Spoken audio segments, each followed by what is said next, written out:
Les mots, est-ce que c'est important? Très important. Euh, on dit grosse, on dit en forme, en chair, on dit curvy. Ouais. Qu'est-ce qui est important pour toi? Comment Alors, toi tu perçois les mots? pour moi, avant grosse, c'était une insulte.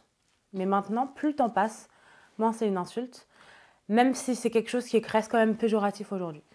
Euh, Curvy, c'est quelque chose c'est quelque chose de plus positif. Parce qu'on va appeler une femme curvy, ah, c'est une belle femme curvy, etc.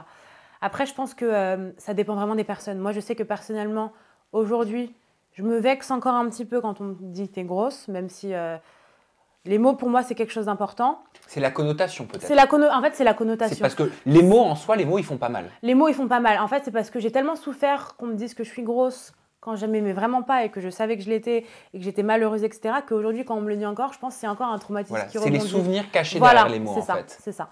Mais je pense que oui, les mots, c'est important et faut faire attention à ces mots. Qu'est-ce que tu emploies toi comme jargon? Je te pose la question parce que c'est ce qui revient beaucoup. Bien sûr, bah, en fait, moi, ça fait peu de temps que j'évite de me mettre dans une case. Parce que je trouve que plus on met les gens dans les cases, elle est mince, elle est maigre, elle est grosse, elle est curvy, bah plus on se sent différent en fait. C'est un peu ce que j'essaie, c'est un travail que j'essaie de faire sur moi-même parce que je me suis rendu compte un peu, c'est comme par exemple quand, j'essaie un peu de véhiculer sur mes réseaux, c'est comme par exemple quand on me demande ta taille de vêtements, mais qu'est-ce qu'on s'en fout? Tu fasses du 38, du 42, du 44, on s'en fout. Et en fait, c'est le fait de catégoriser les personnes comme ça. Je pense que plus on catégorise, plus ça fait du mal finalement. Donc franchement, moi j'évite de catégoriser, je dis plus rien, simplement. Et alors te concernant, Kim, ta descente aux enfers, parce que c'est le mot que tu emploies, l'expression pardon que tu emploies, a commencé quand tu as commencé pour le coup à perdre du C'est poids. ça, exactement.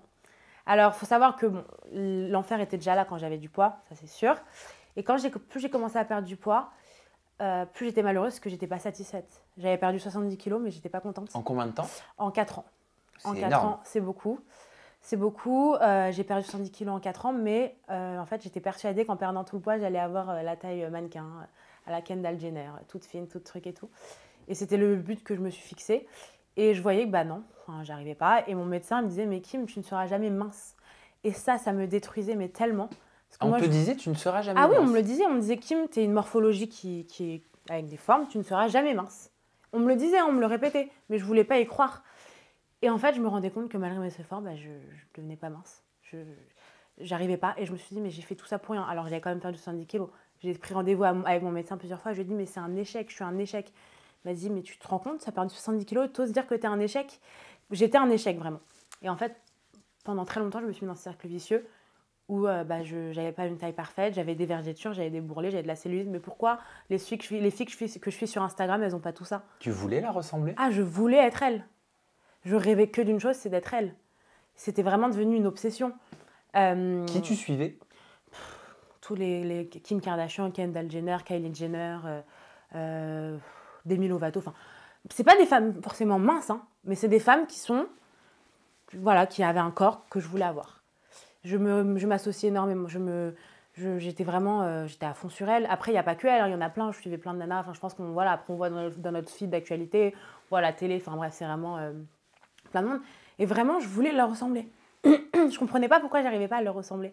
Je parle pas physiquement visage, hein, mais vraiment au niveau du corps, etc. C'était quelque chose. Je faisais du sport, j'arrivais pas, je comprenais pas.